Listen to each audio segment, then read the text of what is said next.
In this video, I'm going to walk you through doing an oil change on a 2012 Nissan Sentra. And it doesn't take much to get the job done. You obviously need your oil, 5W30 synthetic. I got the Castrol Edge from Costco for $40 Canadian. You'll need your oil filter. You walk into any Nissan dealer and ask for this part number, and you'll get your filter for the Nissan Sentra. It'll also include a crush washer to reinstall on the oil pan drain plug. To remove the drain plug, the Nissan Sentra requires a 14mm socket with the ratchet. And in case you can't get the filter loosened by hand, you'll need a filter wrench or a strap wrench like this.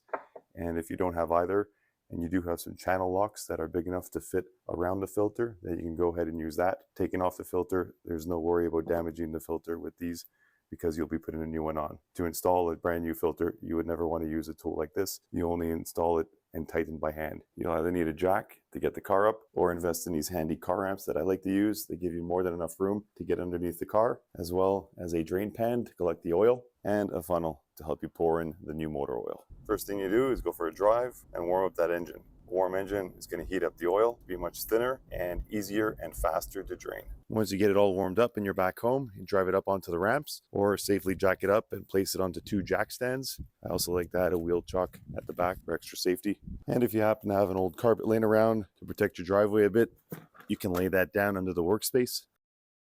Before draining the oil, you want to pull up on the dipstick and remove the oil fill cap. That's going to create some airflow and allow the oil to drain quicker. Here we go, we got it all set up. The drain pan is right underneath the oil pan. I'll zoom in right onto the oil pan and you'll see that's the drain plug that we're going to be loosening to drain the oil. Start off unscrewing the drain plug with your ratchet and then switch to using your hand so that you can pull the plug out of the way quickly, not getting oil all over your hand.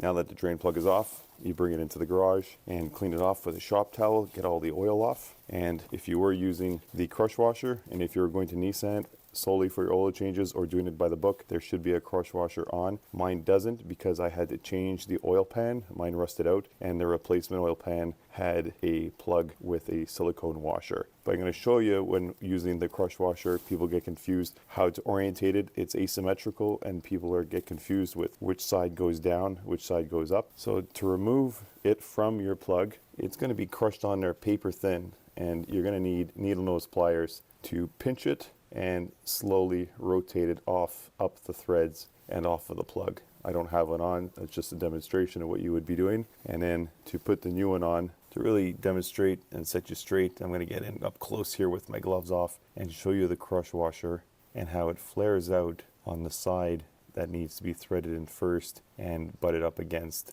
the flared portion of your nut. An easy way to know you're doing it right is the top part that should be facing away has a little cutout, if you can tell, right on this side, a little groove cut out into it. And that side with that groove cut out is what faces away on the outside. It's the other end that's going to butt up flat against the nut. And you just keep threading it on by hand until it's nice and snug all the way around. And when you do insert your drain plug and you start tightening it, this copper crush washer will compress and flatten up against the flange of the nut, paper thin. So once you have your drain plug all cleaned off and the crush washer installed, it's time to remove the old filter. And if it's your first time doing an oil change on the Nissan, you're going to find your oil filter right down there. Got the light on it and I'll zoom in. It's hiding right under there, but it's a super easy spot to get to with your arm. And if it wasn't over tightened, you should be able to loosen it by hand, and you're going to be turning counterclockwise just like you would any other nut, lefty-loosey. And before removing the oil filter, just have a look down in the engine bay right down to the floor and make sure you can see your oil pan, so I know that it's going to catch the oil that's going to drip from the filter. They drip from slightly different places, the oil filter and the drain plug, so once your oil pan has drained from the plug, just make sure you shift over your catch pan to catch the oil from the filter in the right spot. I was able to get my filter off by hand, but before you attempt the job, make sure you do go and invest in a filter wrench just in case, because not always will you be able to get it off by hand, and that's good to have on standby. Since your car is out of commission, you won't be able to drive to the Canadian Tire to buy one afterwards, so make sure you have one before you start. Now that the old filter is off, let's zoom in and I'll show you the area it was screwed to.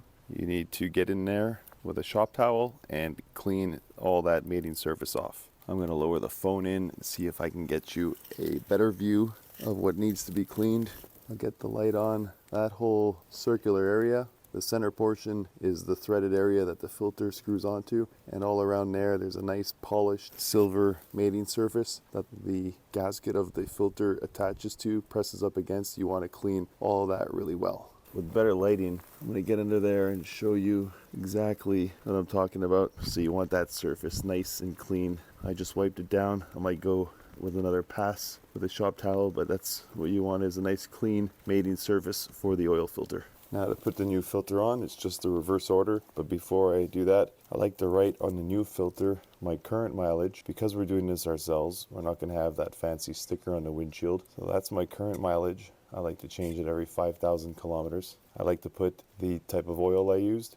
With a rubber glove, I also like to dip my finger into the new oil jug and lather the gasket up with some fresh motor oil. And if you get in close, you'll see that there's all kinds of baffles filter inside there. So you can pour a tiny little bit of oil into your filter just to get it started, and rotate it like so. Get all the oil falling into the grooves. Not absolutely necessary, but what that does, adding some oil into the filter, it primes your filter, gets a little bit in here. So when you do fill up your car with the new oil and check your dipstick level, you already have a bit in here, because you'll have to drive your car and let it run for oil to make its way down and into the filter. So you'll probably end up having to top up with oil if you don't add a little bit in here. You might still have to top up, but top up less because you've already primed your filter with some oil. I got the new filter on. You can see it down there. And what that entails is literally just hand tight clockwise until you can't turn anymore. And then you force 1/8 to 1/4 turn past that point, and that's it. And you should be able to remove it by hand the next time you do an oil change. And then once the filter is installed, you just crawl back underneath. Give the area where your drain plug screws into one last wipe down, and then hand tighten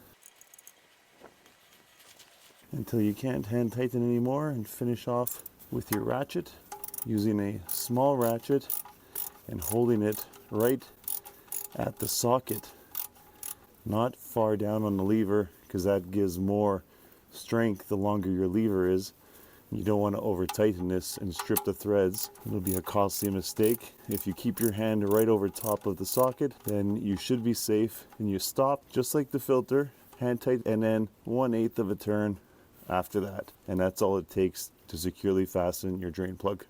Now all that's left to do is add the new motor oil. I've been doing oil changes on this car for quite a while, so I know just by feel I can use 80% of this jug without worries of overfilling. Then I back it off the ramps and I add in little bits at a time while checking the dipstick until I get the exact level I want. But the Nissan Sentra 2007 to 2012 takes 4 1/8 quart. So if you want to invest in a measuring tool instead of using the funnel, this has measurement increments down the side, and there's a hose that attaches with a shutoff, so you can fill this and drop in oil and keep refilling it specific amounts at a time until you get the desired 4 1/8 quart. So I filled up the oil 80% of the way. I went for a drive to get it circulating through the engine, and on the flat surface I added a little bit by little bit until I got it more than halfway, closer to the H for high.